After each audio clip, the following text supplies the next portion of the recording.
દરમિયાન આ લોકોએ 450 કરતાં વધારે અમદાવાદની આજુબાજુના જે નાના શહેરોમાં ડૉક્ટરો હોય તેમની મુલાકાત કરેલી અને મુલાકાત કરીને તેમને કમિશન આપીને એમના જોડેથી દર્દીઓ અહીંયા પોતાની હોસ્પિટલમાં બોલાવતા હતા.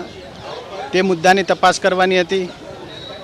તપાસ દરમિયાન 19 ગામોમાં કેમ્પ કરેલાની હકીકત બહાર આવેલી, પરંતુ 150 કરતાં વધુ કેમ્પ આ લોકોએ કરેલાની હકીકત તપાસમાં મળી આવેલી છે.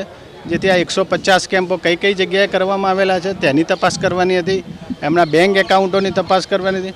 બનાવ બન્યા પછી આ લોકો અહીંયાથી ભાગી ગયા હતા, તે અમને લોજિસ્ટિક કોને પૂરું પાડ્યું, રહેવાની ને જવા આપવાની સગવડો, એની તપાસ કરવાની હતી. આ બધા મુદ્દાઓને આવરી લઈને કોર્ટમાં રિમાન્ડ અરજી કરતાં આજે નામદાર કોર્ટે ગુનાના મૂળ સુધી પહોંચવા માટે તારીખ 30/11/2024ના 4 વાગ્યા સુધીના આ પાંચેય આરોપીઓના રિમાન્ડ મંજૂર કરેલા છે. મુખ્યત્વે ક્રાઇમ બ્રાન્ચ દ્વારા 14 દિવસની રિમાન્ડ માંગવામાં આવી હતી.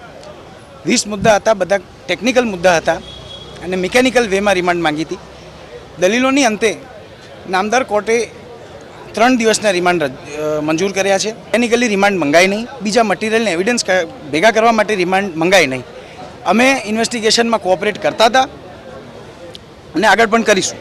અમારી તમામ માહિતીથી અપડેટ રહેવા માટે જોડાયેલા રહો S9 ન્યૂઝ સાથે.